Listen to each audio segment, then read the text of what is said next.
Hello friend, मैं विकास कुशवाहा आपके और अपने यूट्यूब चैनल ग्रोथ कंपटीशन 2020 पर आप सबों का हार्दिक स्वागत है।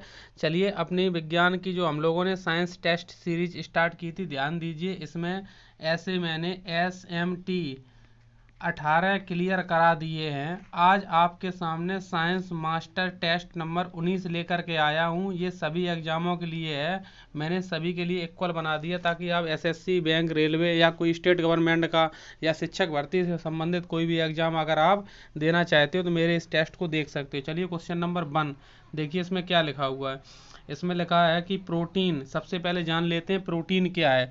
प्रोटीन शब्द का जो प्रयोग है भैया, वो बर्जीलियस एवं मूल्डर ने सबसे पहले किया था। बर्जीलियस और मूल्डर ने सबसे पहले प्रोटीन शब्द प्रयोग किया था। अब प्रोटीन के बारे में कुछ पॉइंट भी लिख लो, फिर इसके बाद ऑप्शन देख लेते हैं। प्रोटीन के बारे में पॉइंट लिखिए। नंबर 1 है, जीवित कोशिकाओं में 14% अकेले प्रोटीन पाई जाती है। मतलब जो जीवित कोशिकाएं होती हैं उसमें 14% अकेले प्रोटीन पाई जाती है। नेक्स्ट पॉइंट है, प्रोटीन का कार्य लिख लो।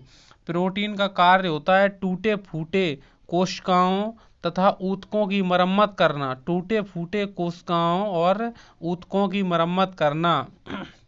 और दोस्तों, एक चीज़ ध्यान रखिए, जैसे कि मान लो ऐसे पूछी जाती है, सोयाबीन में कितने परसेंट प्रोटीन होती है, तो उसमें 45% प्रोटीन सोयाबीन के अंदर पाई जाती है।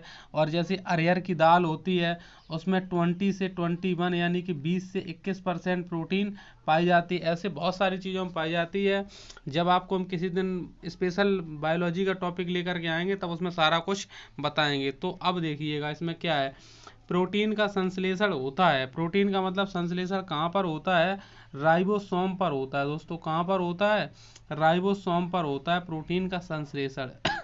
चलिए, question number second, question number second में दिया गया है। नेक्स्ट क्वेश्चन देखिए, इसमें माइटोकॉन्ड्रिया, माइटोकॉन्ड्रिया का संबंध है, माइटोकॉन्ड्रिया का संबंध है। अब जैसे आपको हम बताएं कि माइटोकॉन्ड्रिया के बारे में क्या क्या आप चीज़ें ध्यान में रख सकते हो, तो माइटोकॉन्ड्रिया के बारे में बहुत सारी चीज़ों को आप ध्यान रख सकते हो। तो क्रम से मैं एक एक पॉइंट माइटोकॉन्ड्रिया के बारे में बोल रहा हूँ, आप लोग लिखते जाइए।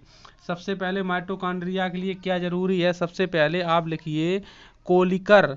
कोलकर यानी कि 1880 में कोलकर ने क्या किया था, कोलकर ने 1880 में माइटोकॉन्ड्रिया को सबसे पहले कीटों के मांसपेशियों में देखा था। कहाँ देखा था, कीटों के मांसपेशियों में देखा था। किसने देखा था ये, कहाँ से, कीटों के मांसपेशियों में। कहाँ से, कोलिकर ने 1880 में सबसे पहले। और दूसरी चीज, माइटोकॉन्ड्रिया शब्द का प्रयोग बेंडा ने किया था। माइटोकॉन्ड्रिया शब्द का प्रयोग सबसे पहले किसने किया था, बेंडा ने किया था सबसे पहले इस शब्द का प्रयोग। नेक्स्ट पॉइंट भी ध्यान रखिएगा दोस्तों, माइटोकॉन्ड्रिया जो जीवाणु, नील हरे शैवाल तथा पूर्ण विकसित लाल रक्त कणकों में नहीं पाई जाती है। हाँ, आपने सही सुना, क्या सुना, माइटोकॉन्ड्रिया जीवाणु, चाहे वो जीवाणु हो चाहे वो नील हरे शैवाल हो, इन चीज़ों में नहीं पाई जाती। जीवाणु, नील हरे शैवाल, पूर्ण विकसित लाल रक्त कणिका यानी कि RBC में नहीं पाई जाती है।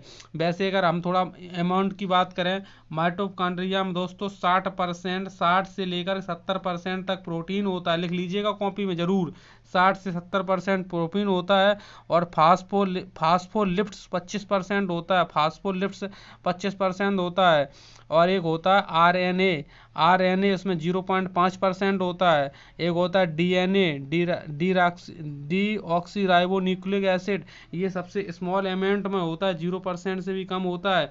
नेक्स्ट पॉइंट भी दोस्तों इसके लिए लिख लीजिएगा, इसमें गोलाकार गुणसूत्र पाए जाते हैं। माइटोकॉन्ड्रिया में कहाँ पाया जाता है, गोलाकार गुणसूत्र पाया जाता है माइटोकॉन्ड्रिया में। नेक्स्ट पॉइंट सुनिए दोस्तों माइटोकॉन्ड्रिया के बारे में। माइटोकॉन्ड्रिया में अनेक एंजाइम भरे रहते हैं। माइटोकॉन्ड्रिया में क्या होते हैं, अनेक सारे एंजाइम भरे होते हैं, खूब सारे एंजाइम भरे होते हैं माइटोकॉन्ड्रिया के अंदर। तो कह सकता है इसका संबंध श्वसन क्रिया से होता है, इसलिए माइटोकॉन्ड्रिया को श्वसन केंद्र भी कहते हैं। क्या कहते हैं, श्वसन केंद्र कहते हैं माइटोकॉन्ड्रिया को। तो ये तो बात हुई दोस्तों माइटोकॉन्ड्रिया के बारे में, ये बात हुई माइटोकॉन्ड्रिया के बारे में। आपने स्क्रीन पर बहुत ध्यान से देखा है, इसका आप पूरे का स्क्रीनशॉट भी ले सकते हैं, अच्छा क्वेश्चन था। तो दोस्तों अब क्या है, माइटोकॉन्ड्रिया का संबंध किससे है, तो आपको जान गए श्वसन से है। पूरा डिटेल मैंने आपको बता ही दिया है। क्वेश्चन नंबर 3 आपके नज़रों के सामने आ चुका है। तो क्वेश्चन नंबर देखिए 3 क्या बोल रहा है, क्वेश्चन नंबर 3 बोल रहा है कि कोशिका के अंदर ऊर्जा का निर्माण किसके द्वारा होता है। कोशिका के अंदर ऊर्जा का निर्माण किसके द्वारा होता है? ये माइटोकॉन्ड्रिया के द्वारा होता है। माइटोकॉन्ड्रिया के बारे में अभी सब मैंने बताई था। कोलिकर ने 1880 माइटोकॉन्ड्रिया के सबसे पहले कीटों की मांसपेशियों में देखा था। और क्या बताया था? माइटोकॉन्ड्रिया शब्द का प्रयोग बेंडा ने किया था। माइटोकॉन्ड्रिया जीवाणु, नील हरे शैवाल तथा पूर्ण विकसित लाल रक्त कणकों में नहीं पाई जाती है। इसमें गोलाकार गुणसूत्र पाए जाते हैं। माइटोकॉन्ड्रिया अनेक एंजाइम भरे होते हैं जिसका संबंध श्वसन से होता है। ये सारी चीज़ें मैंने आपको अभी बता दी थी। तो अगर हम और भी चीज़ें देखना चाहें माइटोकॉन्ड्रिया से संबंधित तो आप स्पेशल मैं वीडियो बनाऊंगा माइटोकॉन्ड्रिया पर, तब आप लोग देख सकते। तो केंद्रक के लिए आपको क्या क्या पॉइंट ध्यान रखने चाहिए? केंद्रक के लिए सबसे पहले आपको दोस्तों ये ध्यान रखना चाहिए, इसकी खोज रॉबर्ट ब्राउन ने 1831 में की थी। रॉबर्ट ब्राउन ने कब की थी इसकी खोज? 1831 में की थी रॉबर्ट ब्राउन ने केंद्रक की खोज। ध्यान से देखिएगा, स्क्रीन पर निगाह लगाइएगा। इसकी खोज 1831 ने रॉबर्ट ब्राउन ने की थी। किसकी खोज? केंद्रक की खोज। इसके बारे में देखो, मैं केंद्रक के बारे में बता दे रहा हूँ ऑप्शन की हेल्प से। यह कोशिकाओं के भीतर कोशिका द्रव्य यानी कि साइटोप्लाज्म से घिरा हुआ प्रायः गोल तथा हरे रंग का विशेष भाग होता है। गोल तथा हरे रंग का विशेष भाग होता है केंद्रक के बारे में। नेक्स्ट पॉइंट ध्यान दीजिएगा। सामान्यतः एक कोशिका में एक ही केंद्रक होता है। एक कोशिका में दोस्तों क्या होता है? एक ही केंद्रक होता है। अगर एक कोशिका होती तो उसमें क्या होता है? एक ही केंद्रक होता है। ये सामान्यतः बात होती है। लेकिन कुछ शैवालों जैसे एक शैवाल का आपको नाम बता दें, याद आया, क्लेइडोफोरा, मतलब जो एक शैवाल है जिसका नाम है क्लेइडोफोरा। इसको लिख लीजिएगा, बहुत दोस्तों इंपॉर्टेंट है, परीक्षा में पूछा गया है। क्लेइडोफोरा से क्या ध्यान रखना है? क्लेइडोफोरा में एक से अधिक होता है केंद्रक, एक से अधिक होता है। नेक्स्ट पॉइंट लिख लीजिएगा, केंद्रक के बारे में इंपॉर्टेंट पॉइंट है। नेक्स्ट पॉइंट लिखो, केंद्रक के चारों ओर पाए जाने वाले आवरण को केंद्रक कला कहते हैं। मतलब केंद्रक के चारों तरफ जो आवरण पाया जाता है उसको क्या कहते हैं? उसको केंद्रक कला कहते हैं। नेक्स्ट पॉइंट दोस्तों लिख लीजिएगा, जो दोहरी झिल्ली, केंद्रक कला कहते हैं जो दोहरी झिल्ली होती है। जो क्या होती है? वो दोहरी झिल्ली होती है। नेक्स्ट पॉइंट लिखिएगा केंद्रक के बारे में। नेक्स्ट पॉइंट लिखिएगा, स्पीड में बोल रहा हूं मैं। केंद्रक के अंदर पाए जाने वाले पारदर्शी तरल पदार्थ को केंद्रक द्रव कहते हैं। मतलब जो केंद्रक के अंदर पाया जाता है पदार्थ उसको पारदर्शी द्रव कहते हैं। नेक्स्ट पॉइंट लिख लीजिएगा, केंद्रक द्रव में धागेनुमा पदार्थ जाल के रूप में बिखरा दिखाई पड़ता है, जिसको दोस्तों क्रोमेटिन कहते हैं। जाल के रूप में दिखाई देता है, उसको क्या कहते हैं? उसको क्रोमेटिन कहते हैं। यह प्रोटीन तथा डीऑक्सीराइबोज न्यूक्लिक अम्ल से मिलकर बना होता है। कई बार एग्जाम में क्वेश्चन आता है कि क्रोमेटिन किससे मिलकर के बना होता है? तो ऑप्शन में रहता है प्रोटीन तथा डीऑक्सीराइबो न्यूक्लिक अम्ल से बनकर के बना होता है। नेक्स्ट पॉइंट ध्यान दीजिएगा, केंद्रका को राइबोसोम के उत्पादन की मशीन के नाम से भी जाना जाता है। केंद्रका को मतलब केंद्रक से जुड़ा हुआ एक केंद्रका आया पॉइंट। इस केंद्रका के बारे में डैश करके दोस्त जरूर लिख लीजिएगा। क्या? केंद्रका को राइबोसोम के उत्पादन की मशीन के नाम से भी जाना जाता है। राइबोसोम के उत्पादन की मशीन के बारे में जाना था। एक पॉइंट और स्क्रीन पर आप देख लो, कोशिका को नियंत्रण केंद्र कहते हैं। मतलब जो कोशिका होता है उसको नियंत्रण केंद्र कहते हैं, और कोशिका का विभाजन का नियंत्रण होता है केंद्रक के ही अंदर होता है। नेक्स्ट चीज और लिख लो, इसका एक कार्य है, आनुवांशिक लक्षणों को एक पीढ़ी से दूसरी पीढ़ी में स्थानांतरित केंद्रक में उपस्थित गुणसूत्र द्वारा होता है। तो देखिए, ये एक धांसू पॉइंट निकल के आया। क्या निकल के आया? फिर से सुनिएगा, इसमें पॉइंट ये निकल के आया था, आनुवांशिक लक्षणों को एक पीढ़ी से दूसरी पीढ़ी में स्थानांतरण केंद्रक में उपस्थित गुणसूत्र द्वारा होता है। अब देखो यहाँ से मिल गया आपको लिंक गुणसूत्र। तो गुणसूत्र के बारे में एक पॉइंट और आप जान लीजिएगा। गुणसूत्र का प्रयोग सबसे पहले बाल्डियर ने 1888 में किया था। गुणसूत्र न्यूक्लिक अम्ल यानी कि डीएनए, आरएनए, हिस्टोल तथा प्रोटीन से मिलकर के बने होते हैं। ठीक है, ये इस चीज़ को आपको जानना चाहिए। अब ऐसे ही आपको ऐसे ही आप देखते जाओगे, किसी ऑप्शन में हम दूसरे पॉइंट का हम आपके सामने डिस्कस करता जाऊंगा, तो आप और भी क्लियर कर लोगे। तो इसमें क्या था क्वेश्चन, कोशिका के अंदर ऊर्जा का निर्माण किसके द्वारा होता है? कोशिका के अंदर ऊर्जा का निर्माण किसके द्वारा होता है? तो ये माइटोकॉन्ड्रिया के द्वारा होता है। ठीक है, मतलब ऊर्जा का निर्माण होता है, करेंसी ऊर्जा का निर्माण। तो इसको पहले मैंने मतलब केंद्रक को और केंद्रिका को समझाया, अगले में आपको हमारा हरित लवक को समझा देंगे, क्योंकि अगले क्वेश्चन में लेंगे तब। नेक्स्ट क्वेश्चन, पादप कोशिकाओं में डीएनए होता है? सबसे पहले इसका आंसर देख लो, इसका आंसर यानी कि सभी है।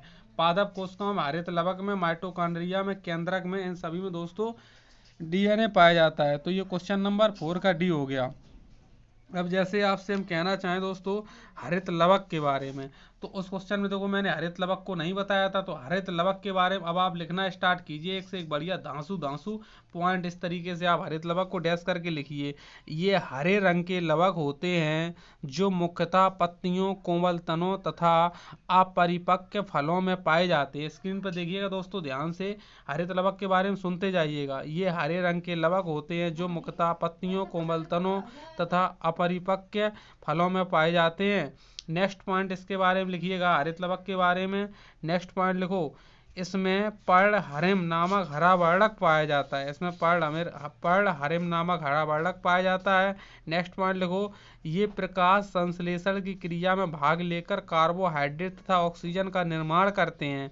नेक्स्ट पॉइंट लिखो, ये प्रकाश ऊर्जा को रासायनिक ऊर्जा में बदलते हैं, यानी कि हरित लवक प्रकाश ऊर्जा को रासायनिक ऊर्जा में बदलते हैं। नेक्स्ट पॉइंट लिखो, पर्णहरिम के केंद्र में मैग्नीशियम नामक तत्व पाया जाता है। पर्णहरिम के केंद्र में मैग्नीशियम नामक तत्व पाया जाता है। Mg12 होता है परमाणु क्रमांक दोस्तों इसका। नेक्स्ट पॉइंट लिखो, इसकी लंबाई जो होती है 5 से लेकर 20 माइक्रोमीटर से लेकर चौड़ाई 2 से 4 माइक्रोमीटर होती है।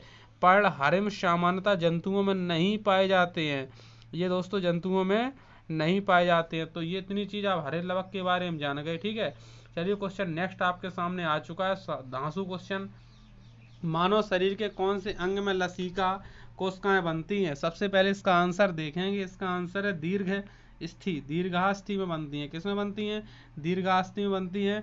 तो क्वेश्चन नंबर 5 का आपको ज़्यादा डिटेल याद नहीं रखना है, इतना ही ध्यान रखिएगा, इसके लिए पर्याप्त है। डिटेल जहाँ होता है वहीं करते हैं, फालतू में आपका दिमाग खाने की और चाटने की कोशिश नहीं करता हूँ, ठीक है दोस्तों। कोशिका सिद्धांत का प्रतिपादन किसने किया था? कोशिका सिद्धांत का प्रतिपादन है वो स्लाइडेन और श्वान ने मिलकर किया था। क्वेश्चन नंबर 6 का आंसर दोस्तों हो गया सी सही।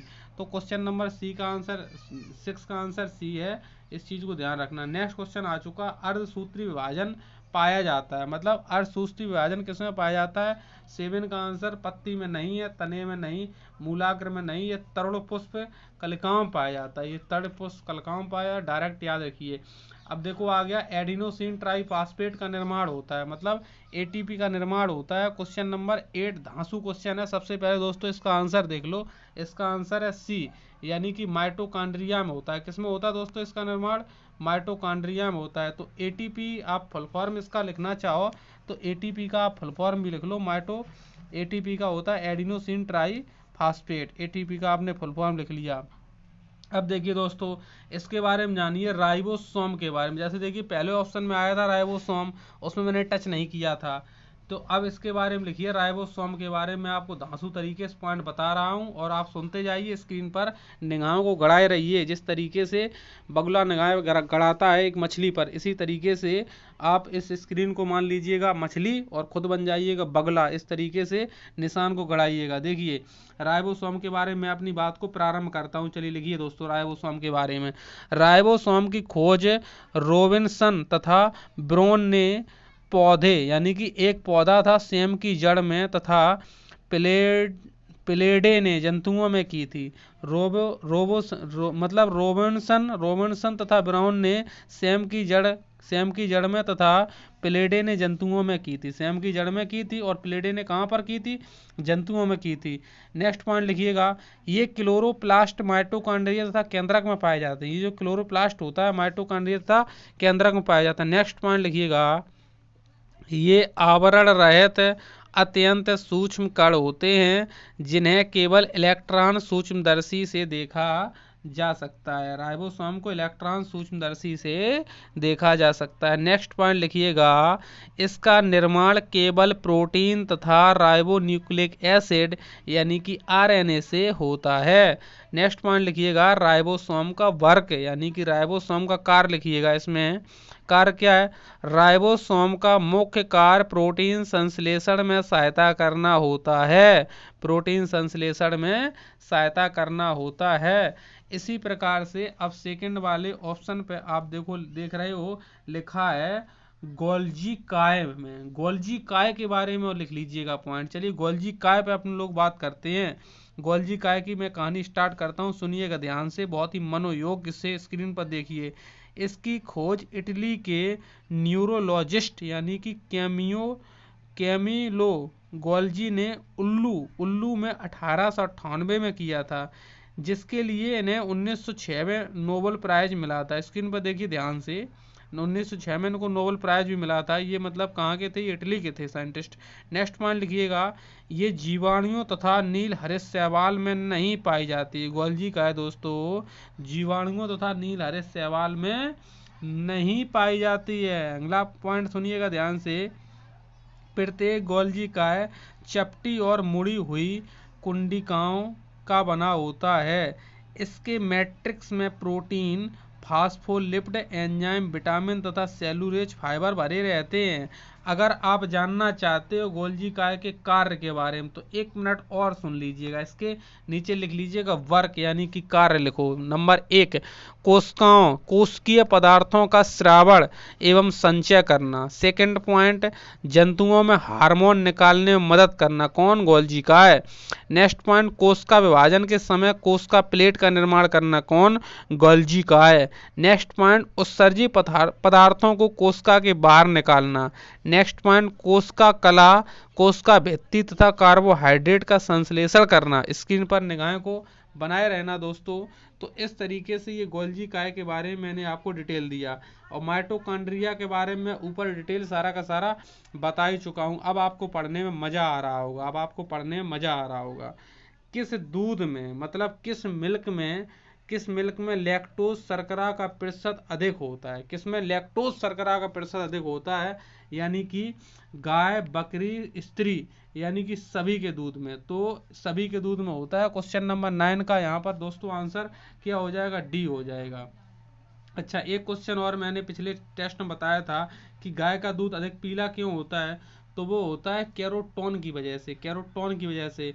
और गाय के दूध का पीला किसकी वजह होता है? कैरोटोन की वजह से। एक पॉइंट दोस्तों और याद रखिएगा, दूध सफ़ेद क्यों होता है? वो कैसीन की वजह से होता है। किसकी वजह से होता है? कैसीन की वजह से। दूध को दोस्तों संतुलित आहार कहा जाता है, लेकिन दूध में विटामिन सी एब्सेंट होती है। दूध में क्या होता है दोस्तों? विटामिन सी एब्सेंट होती है। जब दूध से दही बनता है तो उसमें कौन सा अम्ल पाया जाता है? क्वेश्चन ये था मेरा। तो उसमें दोस्तों लैक्टिक अम्ल पाया जाता है। क्वेश्चन नंबर 10 की तरफ आपकी शेयर कराने में ले चलता हूँ। क्वेश्चन नंबर दोस्तों देखिएगा, इसमें 10 लिखा हुआ है, हाइड्रोफोबिया रोग होता है। हाइड्रोफोबिया रोग होता है, ये वायरस से होने वाला रोग है, विषाणु से। परेशान होने की कोई ज़रूरत नहीं है। आपको हम विषाणु, जीवाणु, कवक, प्रोटोजोआ तीनों से रोग जितने भी होते हैं एक ट्रिक के माध्यम से सारे के सारे रोग क्लियर कराएंगे। लेकिन तब तक आपको करना क्या है?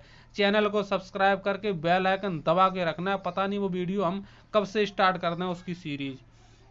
ठीक है दोस्तों, लगे रहिए, साथ में जुड़े रहिए। हमसे बेहतर तभी बनोगे जब मेरे सारे वीडियो आप देखोगे। सबसे ज़्यादा दिन तक जीवित रहने वाला पक्षी कौन सा है? सबसे ज़्यादा दिन तक जीवित रहने वाला पक्षी कौन सा? ये ऑस्ट्रिच नाम का पक्षी होता है, सबसे ज़्यादा दिन जीवित रहता है। तो इस चीज़ को आप ध्यान रख लेना। वैसे मोर को राष्ट्रीय पक्षी कहते हैं, मतलब भारत का राष्ट्रीय पक्षी कौन है? मोर है। तो आप वो चीज़ अलग है। 11 का आंसर आपको सी ध्यान देना है। तो 11 का आंसर हो गया सी। क्वेश्चन नंबर 12 यानी कि चमगादड़, बैट माने चमगादड़ किस वर्ग के प्राणी हैं? चमगादड़ मतलब किस वर्ग के प्राणी हैं? तो क्वेश्चन नंबर 12 का आंसर ये हो जाएगा, ये मैमेलिया का प्राणी बोला जाता है। ये मैमेलिया एक वर्ग होता है। किसी दिन आपको वर्ग पढ़ाएंगे और संघ पढ़ाएंगे, तब सारी का सारा चीज क्लियर करेंगे। अभी आप याद रखिएगा ओनली ऐसे ही। नेक्स्ट क्वेश्चन, एथलीट फुट जो बीमारी है वो किससे होती है? एथलीट फुट जो बीमारी है वो किससे होती है? ये होती है फफूंद से, यानी कि फंगस से होती है, फफूंद से होती है। नेक्स्ट क्वेश्चन नंबर 14 देखिए आपके सामने लिखा हुआ है, लीची में खाया जाने वाला भाग होता है। लीची में कौन सा भाग खाया जाता है? इसमें एरिल भाग खाया जाता है, ऑप्शन में भी मिलेगा एरिल। तो देखिए अभी ऑप्शन ऊपर देख लेते हैं, वास्तव में एरिल है क्या ऑप्शन में, तो इसमें ऑप्शन में देखिए मिला एरिल भाग खाया जाता है। दोस्तों सबसे बड़ी बात ध्यान रखिए, आज आपका चल रहा है साइंस टेस्ट नंबर 19। इसके क्वेश्चन मैं कहाँ से लाता हूँ, जो 20 साल पहले पेपर होते हैं, जैसे कि एसएससी के हैं, बैंक रेलवे के हैं, स्टेट गवर्नमेंट पीसीएस वगैरह के हैं, जैसे कि रीट लेवल के हैं, राजस्थान जीके से, मतलब जो भी बहुत सारी पत्रिकाएं वगैरह निकलती हैं, तो उन्हीं से सारे क्वेश्चनों को मैं ढूंढ के इकट्ठा करके एकत्र करके आपके सामने प्रस्तुत करने का प्रयास करता हूं। मैं कोई क्वेश्चन मन से नहीं बनाता हूं, उसका बारे में उस पर मंथन करता हूं, चारों ऑप्शनों को उस हिसाब से सेट करके आपके सामने डिस्कस करता जाता हूं, ताकि आप पूरी बात को दिमाग में सेट कर पाओ। ज़रूरी नहीं है कि आप हर चीज़ कंप्लीट कर सकते हो, लेकिन इसको अगर आप पढ़ते रहोगे तो आपको एक एक्यूरेसी मिलती रहेगी और आप सिलेक्शन ले पाओगे जब भी वैकेंसी आएगी। लॉकडाउन मान लो अभी चल रहा है, हमेशा लॉकडाउन चलता नहीं रहेगा, ठीक है, समय बदलता है, हमेशा समय बलवान है, बदलता है समय, कोई दिक्कत की बात नहीं। चलिए क्वेश्चन नंबर 15 देखिए आप। लैंगरहैंस की द्वीपकाएं पाई जाती हैं, लैंगरहैंस की द्वीपकाएं पाई जाती हैं, इसका आंसर हो जाएगा पेंक्रियाज में। कहाँ पर पाई जाती है दोस्तों, पेंक्रियाज में पाई जाती हैं। क्वेश्चन नंबर 16 देख लीजिएगा, क्वेश्चन नंबर जो 16 है उसमें क्या लिखा हुआ है, क्वेश्चन नंबर 16 में लिखा हुआ है रुधिर परिसंचरण तंत्र की खोज करने वाले वैज्ञानिक हैं। रुधिर परिसंचरण तंत्र की खोज करने वाले वैज्ञानिक कौन है, विलियम हार्वे। विलियम हार्वे ध्यान रखना, लेकिन कोशिका की खोज किसने की थी, रॉबर्ट हॉक ने की थी। बहुत ही इंपॉर्टेंट क्वेश्चन है, कोशिका की खोज किसने की थी, रॉबर्ट हॉक ने की थी। नेक्स्ट क्वेश्चन बढ़िया वाला क्वेश्चन आपके सामने आ चुका है, धांसू क्वेश्चन। विषाणु की खोज की थी, विषाणु की खोज किसने की थी, इसके बारे में सुन लीजिएगा। जो विषाणु की खोज है, सबसे पहले इसका आंसर देख लीजिएगा, इवानोवस्की ने की थी। किसने की थी, इवानोवस्की। तुम्हारे बस की नहीं है, तो उसने कहा कयो बस की नहीं है, हमने विषाणु खोज कर दिया, मतलब तुम्हारे बस की नहीं है क्या, बेगारी यानी बासे विषाणु, तो उसको विषाणु खोज कर दिया। अब आपको विषाणु के बारे में सुनना है ध्यान से, विषाणु के बारे में पेपर में कैसे कैसे क्वेश्चन बनते हैं, सुनिएगा ध्यान से। विषाणु के बारे में स्क्रीन पर देखिए ध्यान से, सब कुछ दिखाई देगा आपको। मतलब इस शब्द का प्रयोग सबसे पहले किया था लुई पास्चर ने। विषाणु शब्द का प्रयोग सबसे पहले दोस्तों किसने किया था, लुई पास्चर ने किया था, लेकिन इसकी खोज किसने की थी, डीजे इवानोवस्की ने। ये रसिया के थे, इन्होंने 1892 में तंबाकू की पत्ती में की थी। और विषाणु का अर्थ होता है पॉइजन, यानी कि विषाणु का अर्थ पॉइजन यानी कि जहर होता है। नेक्स्ट पॉइंट, विषाणु को जीवित तथा अजीवित के बीच की कड़ी लिंक मानते हैं। नेक्स्ट पॉइंट, विषाणु को क्रिस्टल के रूप में प्राप्त किया जा सकता है। नेक्स्ट पॉइंट, ये परजीवी पर निर्भर होते हैं। नेक्स्ट पॉइंट, इसके न्यूक्लिक अम्ल में या तो डीएनए या आरएनए ही पाया जाता है। इसके न्यूक्लिक अम्ल में या तो डीएनए या तो आरएनए ही पाया जाता है। नेक्स्ट पॉइंट, ये जीवों में न्यूक्लिक अम्ल के रूप में संक्रमण करते हैं, ये जीवों में न्यूक्लिक अम्ल के रूप में संक्रमण करते हैं। नेक्स्ट पॉइंट, विषाणु जंतुओं, वनस्पतियों तथा जीवाणुओं में संक्रमण करते हैं। विषाणु जंतुओं में, वनस्पतियों में, जीवाणुओं में संक्रमण करते हैं। नेक्स्ट पॉइंट, विषाणु में संक्रमण करने वाले विषाणु को बैक्टीरियोफेज कहते हैं। नेक्स्ट पॉइंट, रेबीज के टीके का आविष्कार भैया लुई पास्चर ने किया था। वैक्सीन, रेबीज के टीके का आविष्कार किसने किया था, लुई पास्चर ने किया था। और विषाणु शब्द का प्रयोग सबसे पहले भैया लुई पास्चर ने किया था। तो ये इवानोवस्की के बारे में मैंने पूरी बस्की की बात निकाल के आपके सामने रख दिया। पूरा विषाणु से अगर कोई भी क्वेश्चन आएगा तो आपको उसमें कोई डरने की बात नहीं है। अब हम लोग नेक्स्ट क्वेश्चन की तरफ चलते हैं। नेक्स्ट क्वेश्चन देखिए क्या है, उसमें लिखा हुआ, पागल कुत्ते काटने पर वायरस के द्वारा जो रोग उत्पन्न होता है वह क्या कहलाता है। तो उसमें रोग पूछा गया है, तो दोस्तों वो रोग कहलाता है, इसमें देख लो, हाइड्रोफोबिया रोग कहलाता है। हाइड्रोफोबिया रोग कहलाता है। रेबीज नामक बीमारी होती है, वो चीज़ अलग है, लेकिन हाइड्रोफोबिया रोग कहलाता है। अब क्वेश्चन नंबर 19 आपके सामने है। इस क्वेश्चन को आप पढ़िए और ध्यान से इसका आंसर देने की इसकी थोड़ी कोशिश कीजिए। क्वेश्चन नंबर 19 में दोस्तों क्या लिखा है, जीवाणु की खोज, जीवाणु की खोज सर्वप्रथम किसने की थी। अभी मैंने विषाणु को बताई थी, अब की बार आया जीवाणु की खोज सर्वप्रथम किसने की थी। तो सबसे पहले इसका आंसर आपको मैं बता दे रहा हूँ, इसका आंसर है ल्यूवेनहॉक ने। तो उसमें विषाणु से था इवानोवस्की, ठीक है। अब जीवाणु से क्या आ जाएगा, जीवाणु यानी कि बैक्टीरिया जिसको इंग्लिश में कहते हैं, विषाणु वायरस का आ जाता है, तो ये विषाणु किसके आ जाएगा, ल्यूवेनहॉक। अगर और देखिए कोशिका की खोज रॉबर्ट हॉक ने की थी और लुई पास्चर ने सबसे पहले विषाणु शब्द का प्रयोग किया था। और आपको लुई पास्चर के बारे में एक पॉइंट मैंने और बताया था कि लुई पास्चर ने मतलब किसका रेबीज के टीके का आविष्कार किया था, वैक्सीन बनाई थी, ठीक है, ल्यूवेन हाक, वो अलग चीज़ है, वो भी मैंने बता ही दिया था आपको, ठीक है। तो उस क्वेश्चन का आंसर क्या बना था, इस क्वेश्चन का जो आंसर बना था ल्यूवेन हाक बना था। किसने जीवाणु खोज की थी, ल्यूवेन हाक ने की थी। तो अब इसी प्रकार से आप ये देखिएगा दोस्तों कि आप जीवाणु के बारे में सुनिएगा ध्यान से, कैसे कैसे एग्जाम में जीवाणु के बारे में क्वेश्चंस पूछे जाते हैं, सुनिएगा और स्क्रीन पर देखिएगा ध्यान से बैक्टीरिया के बारे में। इस शब्द का प्रयोग सबसे पहले, यानी कि जीवाणु शब्द का प्रयोग सबसे पहले एहरेनबर्ग ने किया था, एहरेनबर्ग ने किया था। इसके जो खोजकर्ता हैं वो ल्यूवेन हाक हैं, ये हालैंड के निवासी हैं। इन्होंने 1663 में इस खोज को खोजा था। और जीवाणु के जनक का नाम है ल्यूवेन हाक, इस चीज़ को भी ध्यान रखना है। नेक्स्ट पॉइंट सुनिएगा, इसको लिख लीजिएगा स्क्रीनशॉट के माध्यम से। जीवाणु संसार में प्रत्येक जगह पर पाए जाते हैं तथा इसकी संख्या पाए जाने वाले सूक्ष्म जीवों में सर्वाधिक होती है।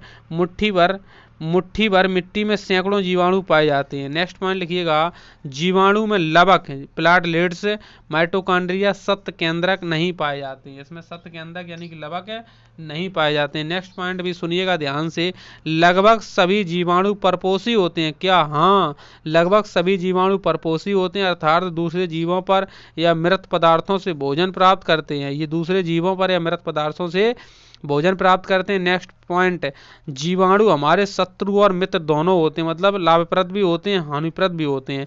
जैसे दलहनी फसलों के जड़ों की गांठों में, मतलब जो दलहनी फसलें होती हैं, जिस प्रकार से आप कह सकते हो मटर, चना, अरहर आदि में राइजोबियम लेग्यूमिनोसेरम नामक जीवी जीवाणु द्वारा नाइट्रोजन स्थायीकरण होता है।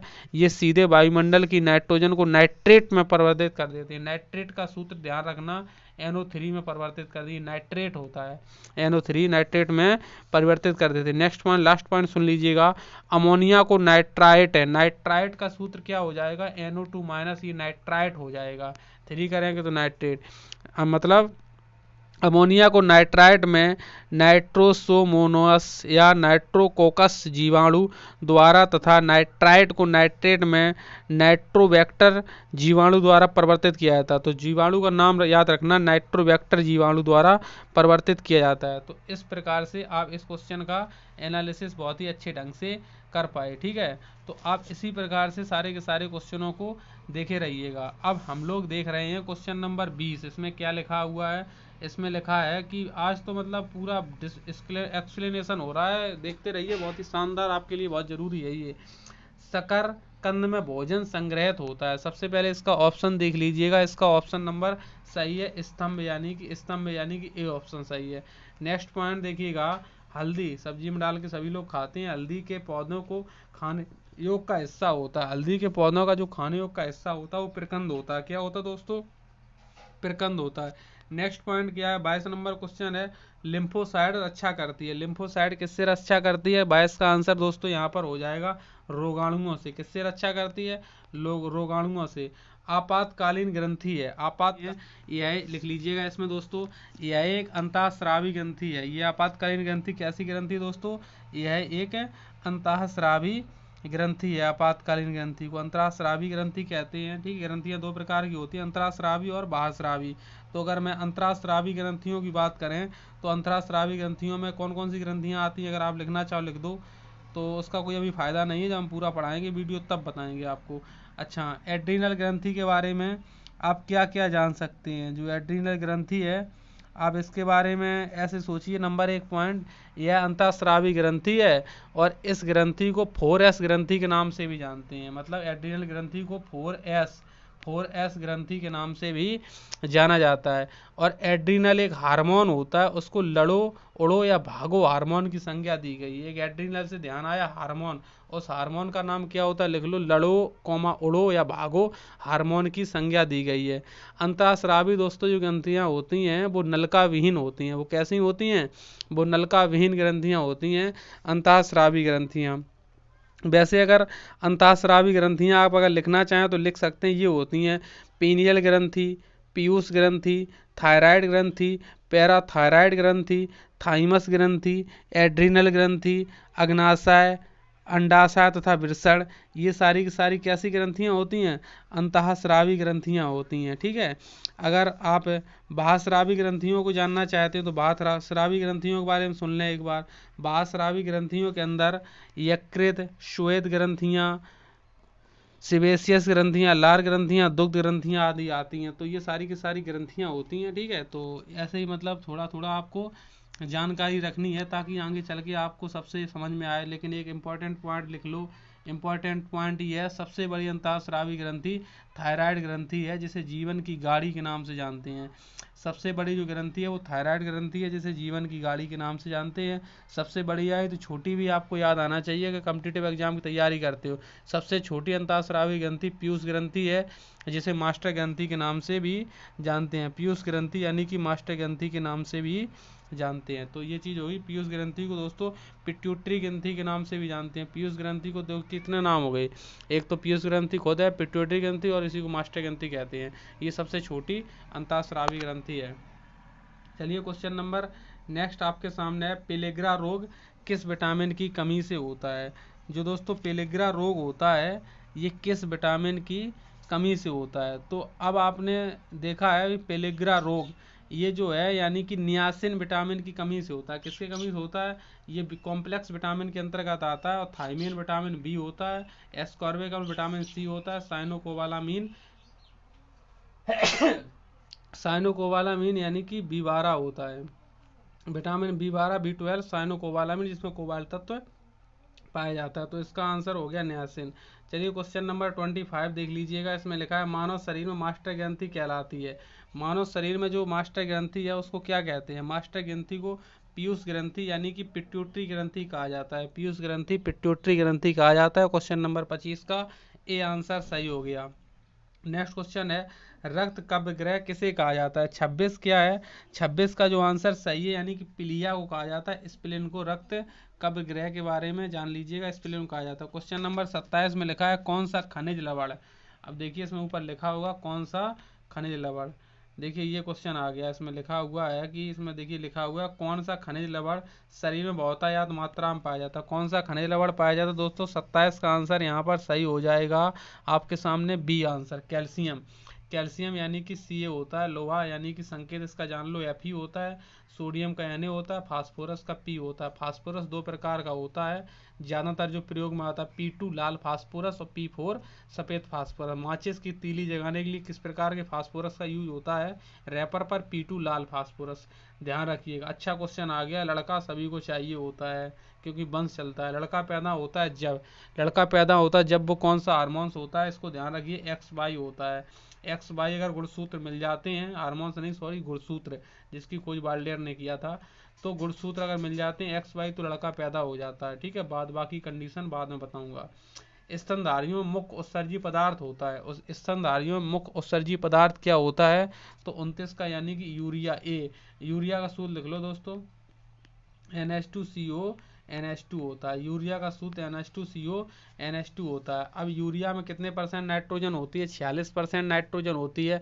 वायुमंडल में नाइट्रोजन कितने परसेंट होती है, 78% वायुमंडल में नाइट्रोजन पाई जाती है। तो ऐसे पॉइंट आपको ध्यान रखना। अमोनिया से इंपॉर्टेंट एक क्वेश्चन क्या बनता है, अमोनिया कहाँ पर पाई जाती है, जहाँ पर टॉयलेट्स होते हैं और फ्रिज से जो विशेष प्रकार की गंध निकलती है उसी में अमोनिया होती है। ठीक है, अमोनिया का सूत्र NH3 होता है।